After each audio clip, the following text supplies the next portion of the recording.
Ralph Waldo Emerson, the sage of Concord. And Walt Whitman on my right, America's poet. I'm your host, Chris Evergreen, and this is my co-host, Andrew Tree.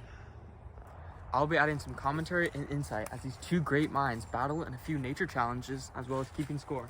Here we have Ralph Waldo Emerson. How are you doing, Ralph? I'm doing pretty good, just admiring nature, writing stuff about nature, yeah. That's good. Glad to hear it. Over here we have Walt Whitman. How are you doing, Walt? Pretty good. Just finished my second edition of Leaves of Grass. Half off right now, and all proceeds go to the Civil War. That's good. Glad you're supporting a good cause. All right. First off is the lightning philosophy round. I'll be letting my co-host, Andrew, take over so he can explain. I'll be asking questions, and each poet will get 30 seconds to answer them. The first question is, what is the greatest lesson that nature teaches us?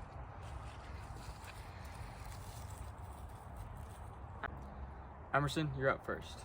Nature teaches us the simplicity of the universe and the eternal truths. As I wrote in my essay, Nature, adopt the pace of nature. Her secret is patience. This teaches us strength, humility, and harmony. That was an interesting observation by Emerson. Now let's head over and talk with Walt Whitman. Whitman, what's your thoughts? Well, to that I would say, I saw in Louisiana a live oak growing, and it looks rude, unbending, lusty. Made me think of myself.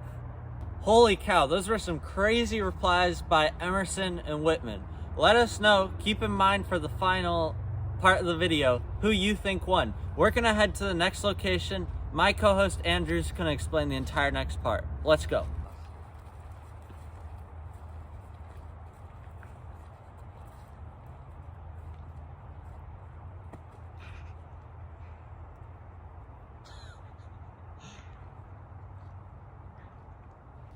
In this challenge, I'll be reading a quote, and the two contestants will have to say which one of them said it.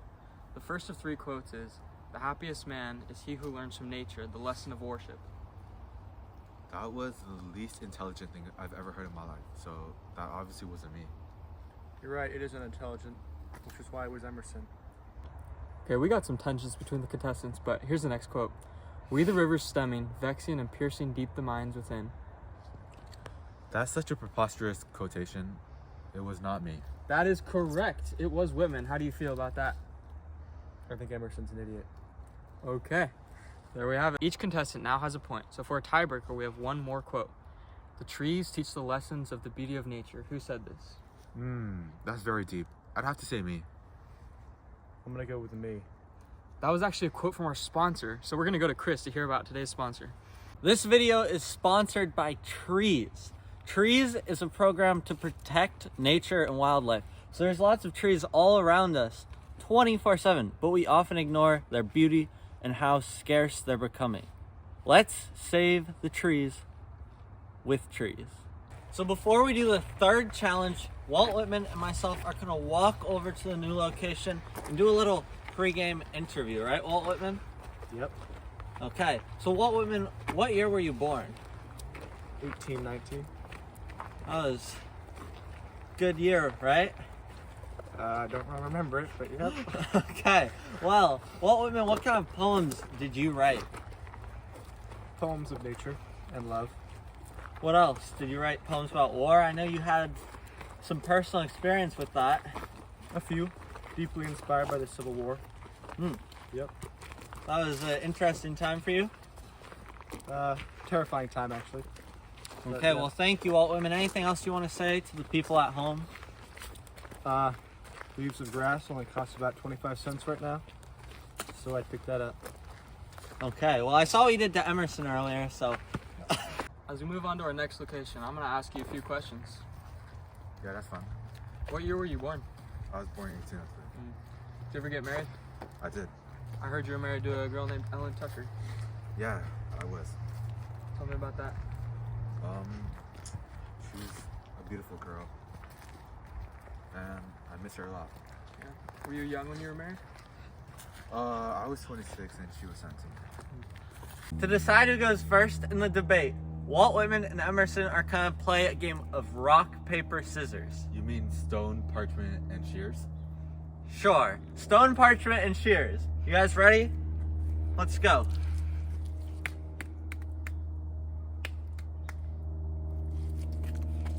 There we go. Whitman will start the debate. Walt Whitman, since you won the game and therefore get to start the debate, I'm gonna put the mic right here. You ready? To defend myself, I would say that because I can leave nature and go to society, society is apart from nature. As I wrote in one of my poems, I will withdraw from the woods that I love, and I will no longer go to the pastures to walk. What do you have to say in response to that, Emerson? Well, in my essay, Self-Reliance, I wrote, the same power which resides in us resides in nature.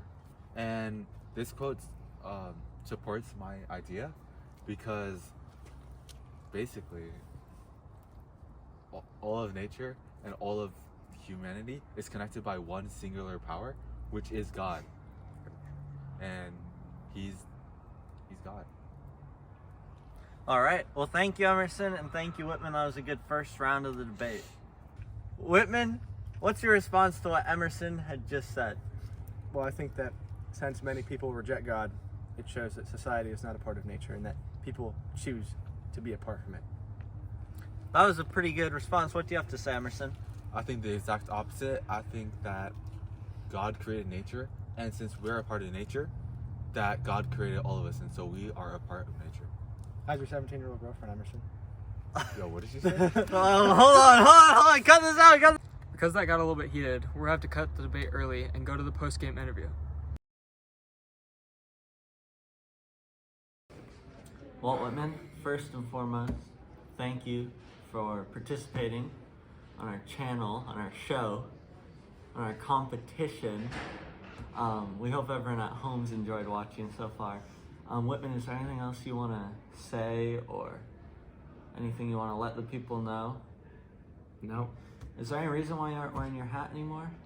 because we're inside of this futuristic facility. Okay, that makes sense. Well, Whitman, I'd like to say thank you and thanks to all of you, and I'll let my co-host interview Emerson. One last thing, do you think you beat Emerson?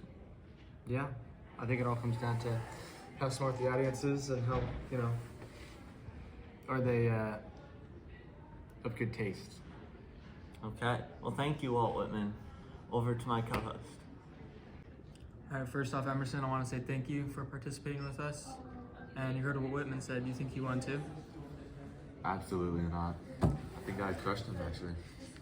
Do you have a reason for that, or you just think so? I just think that I won all the competitions. It was like kind of all rigged, but Yeah. It's the audience's choice in the end, so anything you want to say to them to convince them? I destroyed him. It wasn't even close. Yeah, like I'm the best transcendentalist author of all time, so yeah. Thank you guys for watching. Big shout out to our sponsor. Yeah, thank you, Trees, for sponsoring this video. I hope you all enjoyed watching. I would recommend you follow or subscribe on whatever platform you're watching us on, where we bring back historical figures. Thank you all for watching, and we hope you enjoyed. You can find us on TikTok, Instagram, YouTube, Gmail, Hotmail, Trees website, Tree's website, Twitch, Google, Twitter, Venmo, Snapchat. Safari. Okay, thank you guys. Have a good one. Whoever you guys think won all of these challenges will be the winner of this brand new car.